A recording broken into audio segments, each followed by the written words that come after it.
Hello all, Helen ഹാപ്പിനെസിൻ്റെ പുതിയൊരു വീഡിയോയിലേക്ക് സ്വാഗതം. വിദേശത്ത് അറിയപ്പെട്ട ഒരു കമ്പനിയിൽ വർക്ക് ചെയ്തിരുന്ന ഒരാൾ നമ്മുടെ ക്ലിനിക്കിൽ കഴിഞ്ഞ കുറച്ച് ദിവസങ്ങൾക്ക് മുമ്പ് വന്നിട്ടുണ്ടായിരുന്നു. ഓൺലൈനായിട്ടുള്ളൊരു കൺസൾട്ടേഷൻ ആയിരുന്നു അത്. അദ്ദേഹം കഴിഞ്ഞ 4-5 വർഷമായിട്ട് ഒരു ഒരു റെപ്യൂട്ടഡ് ആയിട്ടുള്ള ഒരു കമ്പനിയിൽ IT സെക്ടറിലുള്ള ഒരു കമ്പനിയാണ്. അപ്പോൾ അതിൽ വർക്ക് ചെയ്യുകയാണ്. അയാൾ കൺസൾട്ടേഷന് വന്നിട്ട് നമ്മളോട് പറയുന്ന പ്രസൻറ്റിങ് കംപ്ലയിൻറ്റ്സ് എന്തൊക്കെയാണെന്ന് വെച്ചാൽ, സാറേ ഞാൻ ഒരുപാട് കാലമായിട്ട് ഇപ്പോൾ ഒരു പെൺകുട്ടിയായിട്ട് പ്രണയത്തിലാണ്. പക്ഷേ ഇതുവരെയും വീട്ടിലൊന്നും അറിഞ്ഞിട്ടുണ്ടായിരുന്നില്ല. നമ്മൾ തമ്മിൽ വളരെ രഹസ്യമായിട്ടായിരുന്നു ഇതുവരെയുള്ള കമ്മ്യൂണിക്കേഷൻസ് ഒക്കെ ഉണ്ടായിരുന്നത്. പക്ഷേ ഇപ്പോൾ അവളുടെ വീട്ടിൽ കല്യാണത്തിനെ കുറിച്ചൊക്കെ ആലോചിക്കുന്നൊക്കെ തുടങ്ങിയിട്ടുണ്ട്. അപ്പോൾ അവൾ തന്നെ അവളുടെ വീട്ടിലൊക്കെ അതിനെക്കുറിച്ച് പറഞ്ഞു. അപ്പോൾ തുടക്കത്തിലൊക്കെ ഭയങ്കരമായിട്ടുള്ള പ്രശ്നങ്ങളൊക്കെ അവരുണ്ടാക്കിയിട്ടുണ്ട്. പക്ഷേ ഇപ്പോൾ ഏതായാലും ഇങ്ങനെയൊക്കെ ആണല്ലോ, ഇങ്ങനെയൊക്കെ ആയല്ലോ എന്നുള്ള നിലക്ക് അവർ കല്യാണത്തിന് റെഡി ആണെന്നുള്ള നിലക്ക് അവർ പറഞ്ഞിട്ടുണ്ട്. ബാക്കിയൊന്നും വേറെ പ്രശ്നങ്ങളൊന്നും ഇല്ല. ഞങ്ങൾ രണ്ട് കുടുംബവും പിന്നെ എന്താണ് നാട്ടിൽ നോക്കുന്ന മതവും ജാതി കാര്യങ്ങളൊക്കെ എന്താണ് സെയിമാണ്, കുഴപ്പമൊന്നുമില്ല. അപ്പോൾ ആ നിലയ്ക്ക് ഇപ്പോൾ അടുത്തൊരു മാസത്തേക്ക് കല്യാണമൊക്കെ സെറ്റാക്കി വെച്ചിട്ടുണ്ട്. പക്ഷെ സാറേ, ഈ കല്യാണമൊക്കെ ഒരു മാസം കൊണ്ട് നടക്കാൻ പോവുകയാണെന്ന് എനിക്കറിയാം. പക്ഷേ ഇപ്പോൾ ഈ അടുത്തായിട്ട് എൻ്റെ മനസ്സിലേക്ക് വല്ലാത്ത സംശയങ്ങൾ ഇങ്ങനെ വന്നുകൊണ്ടിരിക്കുകയാണ്. ഇപ്പോൾ അവൾ കുറച്ച് മുമ്പായിട്ട് എന്നോട് പറഞ്ഞിരുന്നു, അവൾ വർക്ക് ചെയ്യുന്ന സ്ഥലത്തുള്ളൊരു അവളേക്കാൾ ജൂനിയർ ആയിട്ടുള്ളൊരു പയ്യൻ അവളോട് എന്തോ ഇഷ്ടം തോന്നി. ആ ഇഷ്ടം അവളോട് തുറന്നു പറഞ്ഞു എന്നുള്ള നിലക്ക് അവൾ തന്നെ എന്നോട് പറഞ്ഞിരുന്നു. ഈ വിഷയം ഞാൻ ചോദിച്ചതൊന്നുമല്ല, അവൾ തന്നെ, നമ്മൾ എല്ലാം ഓപ്പണായിട്ട് സംസാരിക്കുന്നവരാണ്. അപ്പോൾ ആ നിലക്ക് അവൾ എന്നോട് പറഞ്ഞ വിഷയമായിരുന്നു അത്. ഞാനും അങ്ങനെ കാര്യമായിട്ടൊന്നും എടുത്തിട്ടുണ്ടായിരുന്നില്ല. അത് നോർമലാണ്, ഒരാൾക്ക് ഇഷ്ടം തോന്നി എന്നതുകൊണ്ട് പ്രശ്നമൊന്നുമില്ല. പക്ഷെ അവന് ഇവിടെ ഒരു റിലേഷൻഷിപ്പിലാണ് എന്നിരിക്കാൻ പറയാൻ പാടില്ലായിരുന്നു എന്നൊക്കെ എനിക്ക് തോന്നിയിട്ടുണ്ട്. പക്ഷെ അത് കഴിഞ്ഞിട്ട് സാറേ പിന്നെ എൻ്റെ മനസ്സിൽ വല്ലാത്ത സംശയമാണ്. അതായത് ഇനി ഇവള് വീണ്ടും അവിടെ തന്നെയാണല്ലോ ജോലിക്ക് പോകുന്നത്. അപ്പോൾ അവിടെ ഈ പയ്യൻ അവളെ വീണ്ടും ശല്യപ്പെടുത്തിയാലോ, ഇനി പയ്യൻ അവളെ പ്രപ്പോസ് എങ്ങാനും ചെയ്താലോ? ഇവളെനിക്കറിയാം ഒരു തരത്തിലും അവനോട് പോകില്ല, അവൻ്റെ കൂടെ പോകൂല, അല്ലെങ്കിൽ അവനെ ആന്തലക്കി എടുക്കൂ, അങ്ങനെയുള്ളൊരു പെൺകൊച്ചൊന്നും അല്ല എനിക്കറിയാം. കാരണം ഞങ്ങൾ കഴിഞ്ഞ 4-5 വർഷമായിട്ട് നല്ലൊരു പ്രണയത്തിലുള്ളതാണ്. എല്ലാ വിഷയങ്ങളും അങ്ങോട്ടും ഇങ്ങോട്ടൊക്കെ തുറന്ന് സംസാരിക്കുന്നവരാണ്. അപ്പോൾ ഇതൊക്കെ വെച്ചുകൊണ്ട് തന്നെ എനിക്കറിയാം അവളൊരിക്കലും അങ്ങനെയൊരു റിലേഷനിലേക്ക് പോകില്ല, എന്നെ വഞ്ചിക്കില്ല എന്നൊക്കെ. പക്ഷേ എൻ്റെ മനസ്സിൽ നിരന്തരമായിട്ട് ഈ സംശയങ്ങൾ ഇങ്ങനെ വന്നുകൊണ്ടിരിക്കുകയാണ്. അപ്പോൾ ഞാനിതിപ്പോൾ രാവിലെ ഡ്യൂട്ടിക്ക് പോവുകയാണെങ്കിലും, ഇനിയിപ്പോൾ ഡ്യൂട്ടീൻ്റെ ഇടയിലാണെങ്കിലും, ഡ്യൂട്ടി കഴിഞ്ഞ് വീട്ടിലേക്ക് വന്നാലൊക്കെ ഞാൻ തനിച്ച് വീട്ടിൽ തന്നെയാണ് ഉണ്ടാവുക. അപ്പോൾ ഈ സമയത്തൊക്കെ എനിക്ക് ഇതേ ഇപ്പോൾ ചിന്തിക്കാനുള്ളൂ, വേറൊന്നും എൻ്റെ ചിന്തയിലേക്ക് വരുന്നില്ല. ഇനി സ്ഥിരമായിട്ട് അവൾ ഇപ്പോൾ അവൻ്റെ കൂടെ പോവുമോ, ഇപ്പോൾ കല്യാണമൊക്കെ ഉറപ്പിച്ച് കഴിഞ്ഞു, ഇനിയിപ്പോൾ അവൾ പോയാൽ ഞാനിനി എന്താ ചെയ്യുക, എനിക്കിനി വേറൊരു പെണ്ണ് കിട്ടുമോ, ഇനി അവൾ എന്നെ വഞ്ചിച്ചിട്ട് പോകുമോ, ഇതിങ്ങനെ വീണ്ടും വീണ്ടും റിപ്പീറ്റഡ് ആയിട്ട് ഞാൻ ചിന്തിക്കുകയാണ്. ആ സമയത്ത് എൻ്റെ മനസ്സ് വല്ലാതെ അസ്വസ്ഥമാകുകയാണ്. എനിക്ക് വേറൊന്നും ചെയ്യാൻ പറ്റുന്നില്ല. സാർക്കറിയോ, ഞാൻ പണ്ട് ചെയ്തുകൊണ്ടിരുന്ന കാര്യങ്ങൾ, ഞാൻ ചിലപ്പോൾ ആഴ്ചയിലോ 2 ആഴ്ചയൊക്കെ കൂടുമ്പോൾ ഫ്രണ്ട്സിൻ്റെ ഒക്കെ കൂടെ ഒന്ന് പുറത്തൊക്കെ പോകും. ചിലപ്പോൾ ചെറിയ ഡ്രിങ്ക്സൊക്കെ കഴിക്കും, ചെറിയൊരു സന്തോഷമൊക്കെ ആയിരുന്നു അത്. അല്ലെങ്കിൽ ചിലപ്പോൾ ഞങ്ങൾ ഒരുമിച്ച് സിനിമയ്ക്ക് പോകും. എനിക്ക് സിനിമയൊക്കെ നല്ല ഇഷ്ടമൊക്കെ ഉള്ള ഒരാളാണ്. പക്ഷേ ഇപ്പോൾ ഈ ഒരു വിഷയം സ്റ്റാർട്ട് ചെയ്തത് മുതൽ എനിക്കിപ്പം പണ്ട് ഞാൻ ചെയ്തിരുന്ന ഒരു വിഷയത്തിന് എനിക്ക് യാതൊരു താല്പര്യവും ഇല്ല. എൻ്റെ കമ്പനിയിൽ തന്നെ എനിക്ക് ഇഷ്ടപ്പെട്ടൊരു ഫ്രണ്ട് ഉണ്ട് അവിടെ. ഞങ്ങൾ എപ്പോഴും സ്ഥിരമായിട്ട് പിന്നെ അങ്ങോട്ടും ഇങ്ങോട്ടും കളിയാക്കലും തമാശയാക്കലും നല്ല ഫ്രണ്ട്ഷിപ്പ് കഴിഞ്ഞുകൊണ്ടിരുന്ന ആളാണ്. പക്ഷേ അയാളോട് പോലും ഇപ്പോൾ എനിക്ക് സംസാരിക്കാൻ പറ്റുന്നില്ല. ഞാൻ പിന്നെ ഫ്രണ്ട്സൊക്കെ വല്ലാതെ നിർബന്ധിക്കുന്ന സമയത്ത് ചിലപ്പോൾ അവരുടെയൊക്കെ കൂടെ പോകും, ചിലപ്പോൾ അവരോടൊക്കെ സംസാരിക്കും. പക്ഷെ എന്നിരുന്നാലും എനിക്ക് പണ്ടത്തെ പോലെ ഇതിനൊന്നും യാതൊരു താല്പര്യം എനിക്കില്ല സാറേ. എപ്പോഴും ഇവളെക്കുറിച്ചുള്ള ചിന്തയാണ്.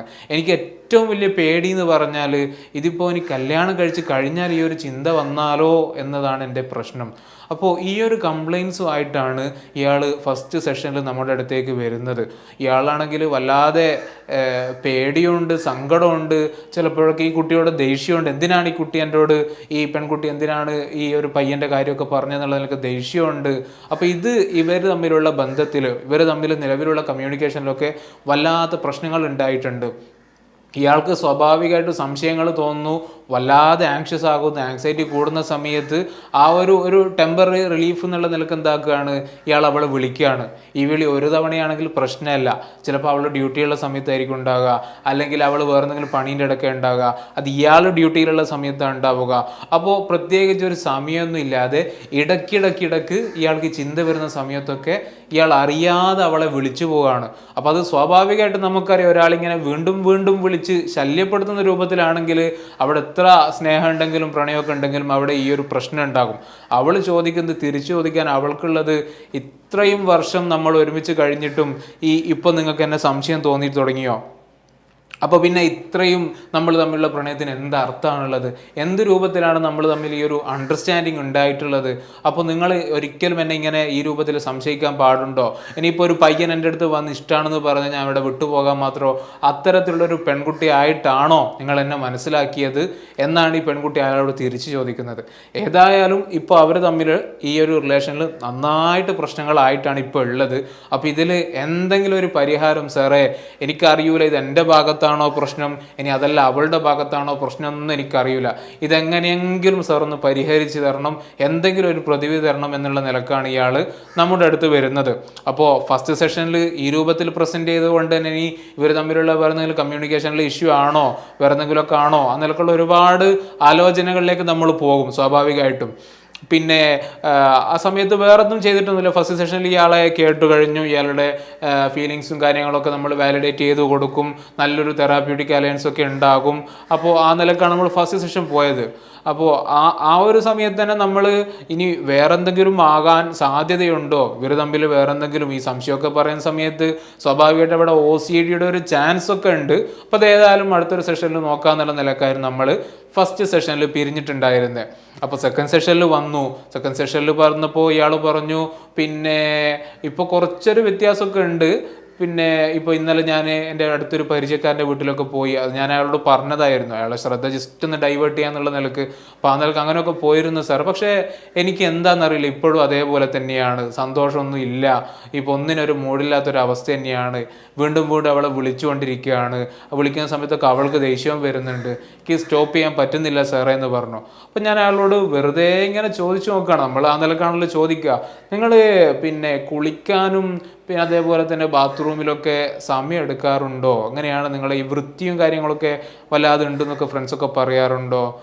അതെന്താ സാറേ അങ്ങനെ ചോദിച്ചത്? ഞാൻ ചോദിച്ചാൽ അല്ല, ഞാൻ ഈ ഒരു ഡയഗ്നോസിൻ്റെ ഭാഗമായിട്ട് ചോദിക്കുന്നതാണ് സാറേ, എനിക്ക് അങ്ങനെയുള്ള ഒരാളാണ് ഞാൻ. എൻ്റെ കൂട്ടുകാരവരൊക്കെ പറയും ഇയാൾ ഭയങ്കര നീറ്റായിട്ട് നടക്കുന്ന ഒരാളാണെന്നൊക്കെ പറഞ്ഞിട്ട് പണ്ട് മുതലേ എൻ്റെ ഫ്രണ്ട്സൊക്കെ പറയാറുണ്ട്. എൻ്റെ കുടുംബത്തിൽ നിന്ന് തന്നെ അമ്മയൊക്കെ പറയാറുണ്ട്, അച്ചാച്ചൻ്റെ അതേ സ്വഭാവമാണ് നിനക്കും കിട്ടിയെന്നുള്ളത്. ചിലപ്പോൾ വായിൽ വെള്ളമാക്കിയിട്ടൊക്കെ പ്രത്യേക ശൈലിയിൽ ശബ്ദമൊക്കെ ഉണ്ടാക്കിയിട്ട് അത് കൊപ്പിളിക്കണം, അപ്പോൾ അവർ പറയും അച്ചാച്ചൻ ഇതേപോലെയായിരുന്നു എന്ന്. അപ്പോൾ ആ നിലക്ക് എനിക്ക് അങ്ങനെയൊക്കെ ഉണ്ട് സാറേ. ഞാൻ പാത്രങ്ങളൊക്കെ കഴുകുന്ന സമയത്ത് ഞാൻ ശ്രദ്ധിക്കാറുണ്ട്, ചിലപ്പോൾ ഒരു തവണ 2 തവണ കഴുകാൻ എനിക്ക് മതിയാവില്ല, കാരണം അവിടെയൊക്കെ സോപ്പ് ഉണ്ടാവുമല്ലോ, അവിടെയൊക്കെ സോപ്പിൻ്റെ ഇതൊക്കെ പറ്റി പിടിച്ചിട്ടുണ്ടാവും. അപ്പോൾ ചിലപ്പോൾ ഞാനൊരു 10 തവണയൊക്കെ എടുക്കും. ഇപ്പം എൻ്റെ റൂമിലുള്ള അവരുടെ കാര്യങ്ങൾ എനിക്ക് ചിലപ്പോൾ ഇത് പറ്റിക്കോളണില്ല, അവർ ഒരു തവണ കഴുകിയ പിന്നെ പാത്രം കൊണ്ടായിരിക്കും ഭക്ഷണം കഴിക്കുക. അപ്പോൾ ഞാൻ ചോദിച്ചു, വേറെന്തെങ്കിലുമൊക്കെ വസ്ത്രങ്ങളൊക്കെ എങ്ങനെയാണ് നിങ്ങൾ തന്നെയാണ് അലക്കുക? ഞാൻ തന്നെയാണ് അലക്കുക. പിന്നെ അവിടെ വാഷിംഗ് മെഷീനും കാര്യങ്ങളൊക്കെ ഉണ്ട്, അപ്പോൾ അല്ലെങ്കിൽ മെയ്ഡ് വരുന്നുണ്ട്, അപ്പോൾ അവരുടെ അടുത്ത് മറ്റുള്ള ഡ്രസ്സൊക്കെ കൊടുക്കും, പക്ഷേ ഇന്നറൊക്കെ ഞാൻ തന്നെയാണ് അലക്കുക. പക്ഷെ ഇന്നർ അലക്കുന്നിടത്ത് ഇതേപോലെ തന്നെ എനിക്ക് 1 തവണ 2 തവണയൊന്നും അലക്കിയാൽ പോരാ, അലക്കലൊരു തവണയാണ്, അത് വാഷ് ചെയ്യുക, കാരണം അതിലൊക്കെ സോപ്പ് ഉണ്ടാവില്ലേ സാർ. അപ്പോൾ ഈ സോപ്പ് 2 തവണ 3 തവണ കഴുകിയാലൊന്നും പോകില്ല. എനിക്ക് ഏറ്റവും കുറഞ്ഞത് ഒരു 10 തവണ കഴുകിയാൽ മാത്രമേ ആ സോപ്പ് പോയി എന്നുള്ള ഒരു ഫീലിംഗ് എനിക്ക് ഉണ്ടാകും. അപ്പോൾ ഇത് പറഞ്ഞതോടുകൂടി തന്നെ എനിക്ക് ഏകദേശം കാര്യങ്ങളൊക്കെ പിടുത്തം കിട്ടി. നമ്മൾ പിന്നീട് വൈബോക്സ് എടുത്ത് OCDയുടെ ചെക്ക് ലിസ്റ്റ് കംപ്ലീറ്റ് ആയിട്ട് നമ്മൾ ചെയ്യുകയുണ്ടായി. അപ്പോൾ നോക്കുന്ന സമയത്ത് ഇയാൾക്ക് ഒട്ടുമിക്ക ഒബ്സഷൻസും അതേപോലെ തന്നെ കമ്പൽഷൻസും ഉള്ള ഒരാളായിരുന്നു. ഹോർഡിങ് കമ്പൽഷൻസൊക്കെ നന്നായിട്ടുണ്ട്. ഇയാൾ പറയുന്നത് ഓഫീസിലാകട്ടെ ഇയാളുടെ റൂമിലാകട്ടെ പഴയ ഒരു സാധനം എനിക്ക് ചാടാൻ തോന്നില്ല. കാരണം എന്താണ്, അത് ഉപകാരം ഉണ്ടാവില്ല, എന്തെങ്കിലും ഒരു ഉപകാരം ഉണ്ടാവൂലേ, വേറൊരാൾക്ക് ഉപകാരപ്പെട്ടാലോ. അപ്പോൾ ആ നിലക്ക് ഞാനൊന്നും കളയൂല. അതെന്തായിക്കോട്ടെ അവിടെ വെക്കും. ഞാൻ ചോദിച്ചത് വേറെ ആൾക്ക് കൊടുക്കാറുണ്ടോ? ഇല്ല, വേറെ ആൾക്ക് കൊടുക്കാറൊന്നുമില്ല, അതെൻ്റെ അടുത്ത് തന്നെ ഉണ്ട്. എന്നിട്ട് എനിക്ക് അയാൾ കാണിച്ചു ഓഫീസിൽ ഒരുപാട് കാർഡ്ബോർഡിലാക്കിയിട്ട് ഇയാൾ എന്താ വെച്ചിട്ടുണ്ട്, പഴയ സാധനങ്ങളൊക്കെ എടുത്ത് വെച്ചിട്ടുണ്ട്. ഇയാൾ എന്നോട് പറഞ്ഞു, ഇതിപ്പോൾ ഞാനല്ല, എനിക്ക് പകരം വേറെ എൻ്റെ ബോസ് തന്നെ കണ്ട ഇതൊക്കെ വലിച്ചെറിയും, കാരണം ആവശ്യമില്ലാത്ത സാധനങ്ങളാണ്. അപ്പോൾ ആ നിലക്ക് നന്നായിട്ട് ഈ ഹോർഡിങ് കമ്പൽഷൻസ് ഒക്കെ ഉണ്ട്. അതേപോലെ തന്നെ പിന്നെ വാഷിങ്, ബ്രഷിങ്ങിലൊക്കെ നല്ല സമയം എടുക്കുന്നുണ്ട്. കുളിക്കാനും ഇയാൾ നന്നായിട്ട് സമയം എടുക്കുന്നുണ്ട്. അങ്ങനെ ഈ ക്ലീനിങ്ങിലൊക്കെ നല്ല കമ്പൻഷൻസ് ഉണ്ട്. അതേപോലെ തന്നെ ഇയാൾക്ക് വേറൊരു കാര്യം എന്ന് പറഞ്ഞാൽ ചെക്കിംഗ് ആണ്. ഇടയ്ക്കിടയ്ക്ക് ഫോണും വാട്സാപ്പൊക്കെ ഇങ്ങനെ നോക്കും. കാരണം ഈ കുട്ടി എന്തെങ്കിലുമൊക്കെ മെസ്സേജ് അയച്ചിട്ടുണ്ടോ, ഇനിയിപ്പോൾ അതല്ല ഇവളുടെ പയ്യൻ എനിക്ക് എന്തെങ്കിലും മെസ്സേജ് അയക്കുമെന്നൊക്കെ. അപ്പോൾ നിരന്തരം ഈ രൂപത്തിലുള്ള ചെക്കിങ്ങും കാര്യങ്ങളൊക്കെ ഇയാൾക്കുണ്ട്. അപ്പോൾ OCDയുടെ സിംറ്റംസ് ഒക്കെ മനസ്സിലാക്കി ഇത് തന്നെയാണ് ഇയാളുടെ ഒരു റൂട്ട് കോസ് എന്നൊരു ഡയഗ്നോസിലേക്കാണ് നമ്മൾ എത്തിയിരുന്നത്. ഇയാളുടെ വിഷയത്തിൽ OCD ഉണ്ട്, കോമോർബിഡായിട്ട് കുറച്ച് ഡിപ്രഷൻ്റെ സിംറ്റംസും കാര്യങ്ങളൊക്കെ ഉണ്ട്. അപ്പോൾ OCD എന്താണെന്നും ഇത് ഏതൊക്കെ രൂപത്തിലാണ് നിങ്ങളുടെ ലൈഫിനെ ഇപ്പോൾ നിലവിലെ നിങ്ങളുടെ ലൈഫിനെ ബാധിക്കുന്നതും ഇത് ഇപ്പോൾ ട്രീറ്റ് ചെയ്തിട്ടില്ലെങ്കിൽ ഭാവിയിൽ ഇത് എന്തൊക്കെ രൂപത്തിൽ നിങ്ങളുടെ ജീവിതത്തിൽ എല്ലാ ഡൊമൈൻസിലേക്കും വ്യാപിക്കുന്നൊക്കെ അയാൾക്ക് ഞാൻ കാര്യങ്ങളൊക്കെ പറഞ്ഞ് മനസ്സിലാക്കി കൊടുത്തു. ഓൾറെഡി അയാൾ ഒരുപാട് പ്രശ്നങ്ങൾ അനുഭവിക്കുന്നുണ്ട്. അപ്പോൾ അത് ഇതുകൊണ്ടാണ്, OCD കൊണ്ടാണ് എന്ന് അയാൾക്ക് അറിയായിരുന്നില്ല. അപ്പോൾ അത് പറഞ്ഞ് മനസ്സിലാക്കി കൊടുത്ത സമയത്ത് അയാൾ തന്നെ പറഞ്ഞു, സാർ എൻ്റെ പ്രശ്നങ്ങളൊക്കെ മാറ്റണം. അയാൾക്ക് ഇപ്പോൾ തോന്നുന്ന സംശയമാണെങ്കിലും ഈ ഇവളെക്കുറിച്ചുള്ള ചിന്തകൾ, നിരന്തരമായിട്ടുള്ള ചിന്തകൾ, വേറൊന്നും ഇയാൾക്ക് പറ്റുന്നില്ല ഈ സമയത്ത്, മൊത്തം ചിന്തകളാണല്ലോ. അപ്പോൾ അതെന്താണ്, അയാൾക്ക് ഒബ്സസീവ് ആയിട്ടുള്ള ഫിയർ വരുന്ന അവളെ കുറിച്ചിട്ട്. അപ്പോൾ അതിനെന്തെങ്കിലും ഇയാൾ എന്താവും, ജസ്റ്റ് ഒരു കമ്പൽസീവായിട്ട് ചിലപ്പോൾ ഇയാൾ ഫോൺ വിളിക്കുകയാണ്. അപ്പോൾ ഫോൺ വിളിക്കുന്ന സമയത്ത് എന്താണ്, അവൾക്ക് ദേഷ്യം പിടിക്കുന്നു. പക്ഷെ എന്നാൽ ഇയാൾക്ക് ആ ഒരു താൽക്കാലികമായിട്ടുള്ളൊരു റിലീഫ് കിട്ടുന്നുണ്ട്. അപ്പോൾ അത് വീണ്ടും ആ ഒരു ബിഹേവിയർ ഇങ്ങനെ സ്ട്രെങ്തൻഡ് ആയിട്ട് ഇയാൾ വീണ്ടും ഫോൺ വിളിക്കുന്നു, ആങ്സൈറ്റി വരുന്നു, ഫോൺ വിളിക്കുന്നു. അവർ തമ്മിലുള്ള ബന്ധം എന്താണ്, ഓരോ ദിവസം കഴിയുന്തോറും അത് മോശമായിക്കൊണ്ടിരിക്കുകയാണ്. ഇതുമാത്രമല്ല, ഞാൻ ഈ പറഞ്ഞ മറ്റുള്ള ഒരുപാട് ഒബ്സഷൻസും കമ്പൽഷൻസും ഒക്കെ ഇയാൾക്കുണ്ട്. അപ്പോൾ ആ കമ്പൽഷൻസൊക്കെ എങ്ങനെ മാനേജ് ചെയ്യണം, ഒബ്സഷൻസ് എങ്ങനെ മാനേജ് ചെയ്യണം എന്നുള്ള കാര്യങ്ങളൊക്കെ ഇയാൾക്ക് പറഞ്ഞു കൊടുത്തു. അപ്പോൾ അയാൾ സെക്കൻഡ് സെഷനിലാണ് ഈ കാര്യങ്ങളൊക്കെ നടന്നത്. അപ്പോൾ തേർഡ് സെഷൻ, ഫോർത്ത് ആകുമ്പോഴേക്ക് തന്നെ ഇയാളുടെ ഈ ഒരു കമ്പൽസീവ് ബിഹേവിയറൊക്കെ കംപ്ലീറ്റ് ആയിട്ട് കുറഞ്ഞിട്ടുണ്ട്. അതേപോലെ ഒബ്സഷൻസ് ഒക്കെ മാനേജ് ചെയ്യാൻ പറ്റുന്ന ഒരു രൂപത്തിലേക്ക് ഇയാൾക്കൊരു ഇൻസൈറ്റഡ് ആയിട്ടുള്ള നല്ലൊരു ഉൾക്കാഴ്ചയൊക്കെ വന്നിട്ടുള്ള ഒരു വ്യക്തിയായിട്ട് ഇയാൾ മാറി എന്നുള്ളതാണ്. പിന്നീട് അത് സ്വാഭാവികമായിട്ടും പിന്നീട് ഇയാൾക്ക് ഈ ഒരു നിരന്തരം വരുന്ന ഒബ്സഷൻസ് ഒക്കെ മാറിക്കഴിഞ്ഞാൽ പിന്നെ വൈഫിനെ കുറിച്ച് ഇങ്ങനെ ആലോചിക്കാൻ കഴിയില്ല. കാരണം വേറെ രാജ്യത്താണ് ഇയാളുള്ളത്, വേറെ വർക്കിങ്ങുള്ള സ്ഥലത്താണ്. അപ്പോൾ സ്വാഭാവികമായിട്ട് അവിടെയുള്ള കാര്യങ്ങളൊക്കെ ഇയാൾക്ക് ചെയ്യേണ്ടതായിട്ട് വരും. അപ്പോൾ അതൊക്കെ ചെയ്യുന്ന സമയത്ത് ഇവളെക്കുറിച്ചുള്ള ചിന്തകളൊക്കെ പതിയെ കുറഞ്ഞു തുടങ്ങി. അപ്പം പിന്നെ എപ്പോഴെങ്കിലും സമയം കിട്ടുമ്പോഴാണ് ഇയാൾ വിളിക്കുന്നത്. അപ്പോൾ അവൾക്കും തോന്നി തുടങ്ങി, എന്തോ മാറ്റം ഉണ്ടല്ലോ, ഇപ്പോൾ പഴയതുപോലെ സംശയങ്ങളും കാര്യങ്ങളൊന്നും ഇല്ലല്ലോ. സംശയങ്ങൾ ഉണ്ടാകുന്നത് എന്തുകൊണ്ടാണ്, നിരന്തരം ഇവളെക്കുറിച്ചുള്ള പ്രീ ഓക്യുപ്പൈഡ് തോട്ട്സാണ് ഇയാളിങ്ങനെ വെച്ച് വരുന്നത്, ഇവളെന്താകും എന്നുള്ള നിലക്ക്. അപ്പോൾ അതൊക്കെ മാറിയ സമയത്ത് തന്നെ ഇവർ തമ്മിലുള്ളൊരു നല്ലൊരു റിലേഷൻഷിപ്പിലേക്ക് അവർ പോയി എന്നുള്ളതാണ് നമുക്ക് മനസ്സിലാക്കാൻ പറ്റിയത്. ഏതായാലും അവരുടെ കല്യാണമൊക്കെ ഈ അടുത്തായിട്ട് നടക്കാൻ പോവുകയാണ്. അവർക്ക് നല്ലൊരു ഭാവി ജീവിതം കൂടി അവർക്ക് ഉണ്ടാകട്ടെ എന്ന് പറയുന്നു. നമ്മുടെ ഈ വീഡിയോ കാണുന്ന പലർക്കും ഇത്തരത്തിൽ OCDയുമായി ബന്ധപ്പെട്ട പല രൂപത്തിലുള്ള പ്രശ്നങ്ങൾ പലർക്കും ഉണ്ടായേക്കാം. അപ്പോൾ അത്തരത്തിൽ ആരെങ്കിലും പ്രയാസങ്ങൾ അനുഭവിക്കുന്നവർക്ക് ഒരു സഹായകമാകും ഈ ഒരു വീഡിയോ എന്ന ഒരു വിശ്വാസം നമുക്കുണ്ട്. അപ്പോൾ ഏതായാലും നല്ലൊരു ടോപ്പിക്കുമായിട്ട് അടുത്തൊരു വീഡിയോയിൽ നമുക്ക് കാണാം. താങ്ക്